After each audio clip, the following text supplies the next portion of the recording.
Bismillahirrahmanirrahim. Assalamualaikum warahmatullahi wabarakatuh. Adik-adik yang insya Allah dirahmati oleh Allah Subhanahu wa Ta'ala, pada pertemuan kali ini insya Allah kita akan membahas tentang komunikasi dan keamanan data. Komunikasi data adalah proses pengiriman dan penerimaan data dari dua komputer yang terhubung dalam suatu jaringan, baik itu lokal, yaitu local area network, maupun jaringan yang lebih luas seperti internet. Protokol komunikasi data yang banyak digunakan adalah TCP/IP. Jadi komunikasi data adalah penerimaan dan pengiriman data antara satu komputer dengan komputer yang lain. Untuk mengirim data tersebut dari laptop kita atau dari komputer kita memiliki sebuah aturan atau bisa kita sebut dengan protokol. Nah, protokol untuk mengirim data ini salah satunya adalah TCP/IP. Merupakan sebuah aturan yang sering kali digunakan dalam komunikasi data. Dalam protokol TCP/IP ada 4 aturan. Yang pertama ada application, ada 4 protokol. Yang pertama application sebagai high level protokol, di mana melakukan proses representasi, encoding, dan dialog kontrol data. Yang kedua adalah protokol transport, yaitu yang berfungsi menyediakan service yang akan digunakan oleh application layer. Kemudian yang ketiga adalah internet, untuk memberikan alamat asal dan tujuan dari paket data. Dan yang keempat adalah network access, atau sering disebut dengan host to network layer, di mana protokol ini menangani semua komponen dan proses yang berkaitan dengan physical link. Kemudian keamanan data. Dalam hal keamanan data, ancaman berarti orang yang berusaha memperoleh akses ilegal terhadap jaringan komputer yang dimiliki seolah-olah dia memiliki otoritas terhadap akses ke dalam jaringan komputer. Aspek ancaman apa saja dalam keamanan data? Yang pertama adalah interruption, yaitu ancaman data dan informasi yang berada dalam sistem komputer dirusak, dibuang, sehingga menjadi tidak ada. Contohnya seperti hard disk yang dirusak, memotong line komunikasi, dan lain-lain. Yang kedua adalah interception, merupakan ancaman terhadap stray, yaitu orang yang tidak berhasil mendapatkan akses informasi dari dalam sistem komputer. Contohnya menyadap data melalui jaringan wiretapping atau menyalin secara tidak sah file atau program. Yang ketiga adalah modification, merupakan ancaman terhadap integritas, yaitu orang yang tidak berhasil mendapat akses informasi dari dalam sistem komputer. Contohnya adalah untuk merubah program data keuangan. Yang keempat adalah fabrication, merupakan ancaman terhadap integritas, yaitu menipu atau memalsukan data dengan menambahkan sebuah record ke dalam file. Kita sering mendengar istilah hacker dan cracker. Dalam dunia jaringan, baik yang bersifat intranet maupun internet, kita sadari bahwasanya kemungkinan sistem komputer mendapatkan ancaman dari orang-orang yang tidak bertanggung jawab. Kemudian ada istilah hacker. Hacker adalah orang yang dapat dikategorikan sebagai programmer yang pandai. Dia mengetahui seluk-beluk tentang komputer, senang mengutak-atik, sehingga seorang hacker dia sangat tertantang untuk mencari kelemahan dari sebuah sistem. Dia biasa mencoba untuk menembus password, firewall, dan lain-lain. Hacker sendiri bisa dibedakan menjadi 2 hal. Yang pertama adalah golongan white atau biasa dikenal dengan white hat, dan golongan black hat. Kemudian ada istilah cracker. Cracker adalah orang-orang yang menembus pertahanan keamanan sistem hanya untuk merusak atau mencari keuntungan pribadi dengan merugikan pemilik sistem komputer. Cracker biasa juga dikenal dengan hacker dengan istilah black hat, ya, golongan hitam. Hacker dan cracker keduanya tetap melakukan tindakan yang melanggar aturan, yaitu menembus pertahanan keamanan sistem karena tidak mendapatkan hak akses. Biasanya hacker ketika mendapatkan sebuah kelemahan pada sebuah sistem, dia akan menginformasikan kepada pemilik sistem. Sedangkan cracker biasanya mencari keuntungan pribadi dengan menjual data tersebut. Beberapa kasus yang sempat terjadi seperti data-data dari Tokopedia yang sempat bocor dan disebarluaskan, dijual secara online. Kemudian ada virus komputer. Apa sih itu virus komputer? Virus komputer adalah program yang masuk ke dalam sistem untuk melakukan suatu hal. Misalnya, dia memperlambat kinerja komputer, memenuhi memori komputer, sehingga kegiatan CPU berhenti. Virus komputer pada dasarnya adalah buatan seorang programmer yang dia memiliki niat yang kurang baik. Pertukaran file misalnya, mengambil file copy dari komputer yang lain yang tertular virus. Jadi virus komputer ini pada umumnya dibuat untuk mencari keuntungan. Bisa dengan mencari keuntungan dengan menjual antivirusnya, atau bisa digunakan untuk mencuri data atau untuk merusak data. Ada berbagai macam cara agar komputer itu bisa tersusupi oleh virus. Bisa melalui email. Jadi ketika kita mendapatkan email dari orang yang tidak dikenal atau mendapatkan link dari orang yang tidak dikenal, sebaiknya tidak langsung dibuka, karena nanti bisa disisipkan atau di-attach file virus ke dalam email tersebut. Begitu pula dalam chattingan. Kemudian ada beberapa jenis gangguan pada komputer.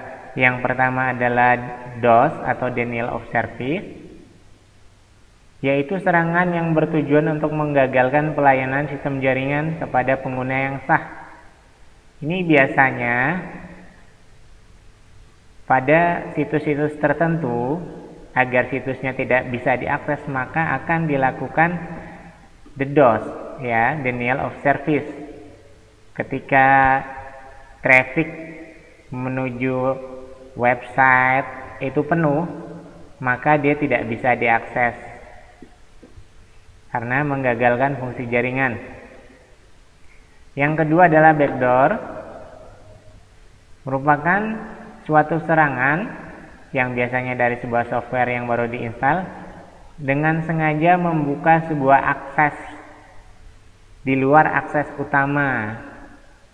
Maka orang yang menginstal software tersebut, dia akan mudah masuk ke dalam sistem jaringan.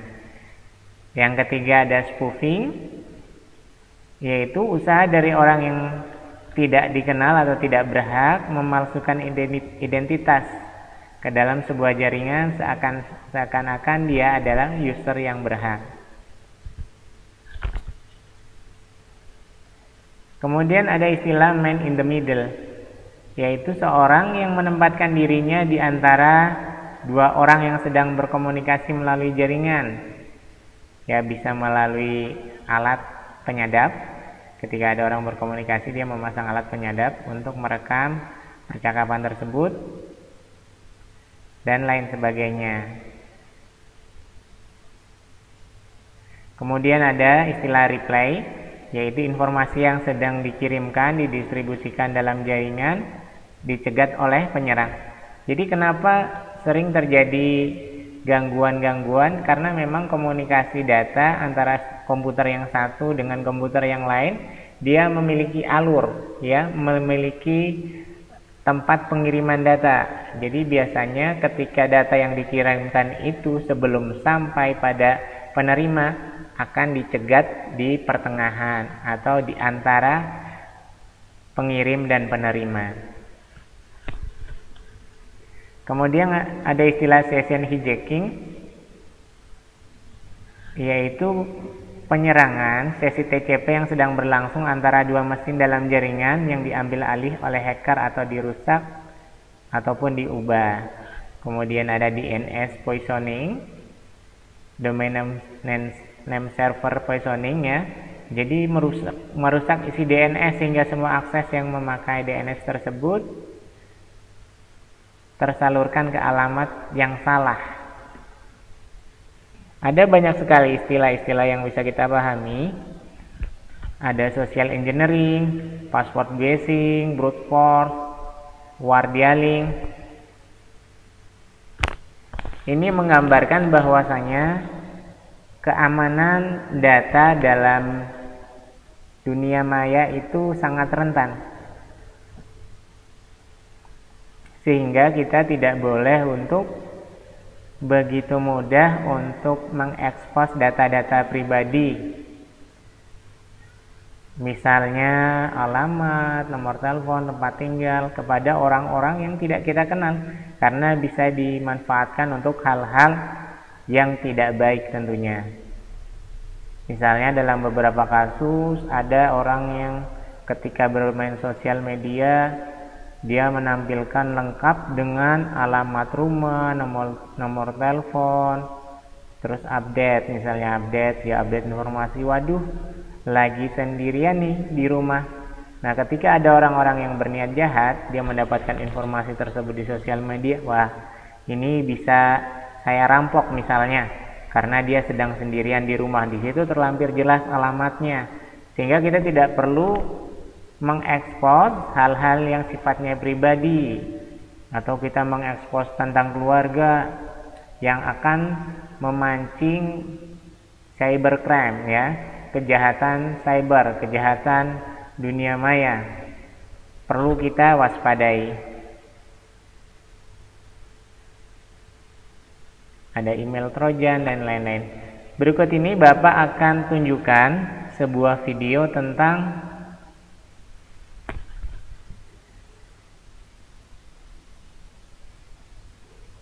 cybercrime ya, tentang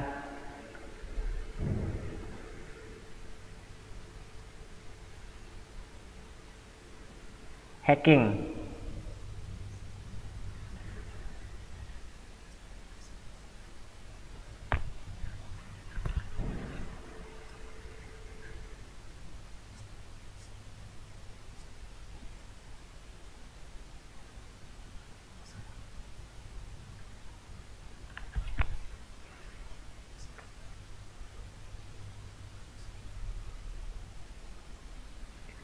Jadi, pada video ini menunjukkan sebuah aplikasi yang dia akan menyisipkan sebuah virus dalam sebuah games. Jadi ketika games itu terinstall, maka otomatis virusnya pun ikut. Nah, jadi kita tidak boleh sembarangan mendownload software, mendownload aplikasi yang tidak dipercaya, karena biasanya akan disisipkan.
Jadi pada contoh yang ditampilkan, dengan aplikasi Bandit.exe ini, sebuah game dan juga sebuah file dimasukkan ketika gamenya diinstal atau dibuka, maka filenya akan ikut terbuka. Pada contoh video yang ditampilkan, dia membuka untuk notepad.